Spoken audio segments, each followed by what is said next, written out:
अयाम तशरीक जो है वो 9 जिलहज्जा के फजर से लेकर 13 जिलहज्जा के असर नमाज तक है। अल्लाह अकबर, अल्लाहु ला इलाहा इल्लल्लाह, वल्लाहु अकबर, अल्लाहु अकबर वलिल्लाहिल हम्द।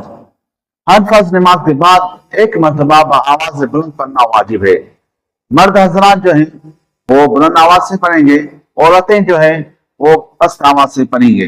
हालांकि औरतों पर भी पढ़ना वाजिब है, और इसी तरह जो है एक मरतबा पढ़ना वाजिब है।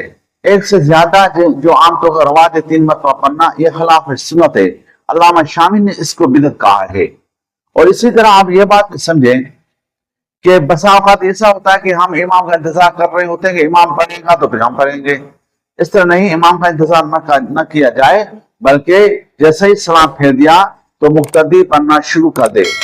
इमाम का इंतजार नहीं करे, बल्कि पढ़ना शुरू कर दे ताकि इमाम को भी याद आ जाए। और इसी तरह अगर अभी ये है कज़ा नमाज के बाद अयाम तशरीक तकबीर तशरीक कहेगा या नहीं कहेगा, तो इसके चंद वजूहात हैं। पहली बात यह है कि अगर तकबीर तशरीक अयाम तकबीर तशरीक में कज़ा नमाज को अयाम तकबीर में ही पढ़ता है तो फिर तो तकबीर तशरीक कहेगा। अगर अयाम तकबीर से पहले कि कज़ा नमाज को अयाम तकबीर में कहता है तो भी फर्ज नमाज जो कज़ा नमाज पढ़ेगा उसके बाद तकबीर नहीं कहेगा। इसी तरह अयाम तकबीर तशरीक की नमाज को अयाम तकबीर के बाद कज़ा करे, यानी 14-15 जिलहज्जा को कज़ा करे तो उसके बाद भी तकबीर नहीं कहेगा। सुन्नत और नवाफिल के बाद भी तकबीर नहीं पढ़ी जाएगी।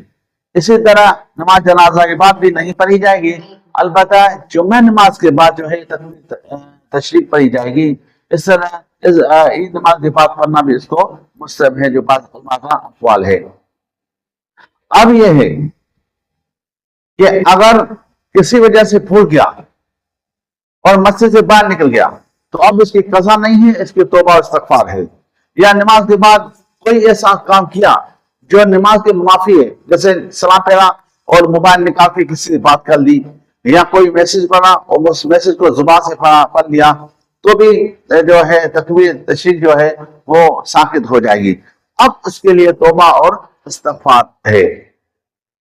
एक और बात आप ज़हननशीन कर लें कि अगर किसी नमूने से भूल जाता है, आदमी नहीं पता भी तौबा इस्तिग़फ़ार करे, ताकि जो है वो गुनाह जो है साकित, वाजिब का गुनाह जो है वो साकित हो जाए। और जिस तरह मर्दों पर पढ़ना वाजिब है, औरतों पर पढ़ना वाजिब है, फिर चाहे हो मुफरिद हो, मुसाफिर हो, मुकीम हो, सब पे पढ़ना वाजिब है, जो साहिबैन के कौल पर जो है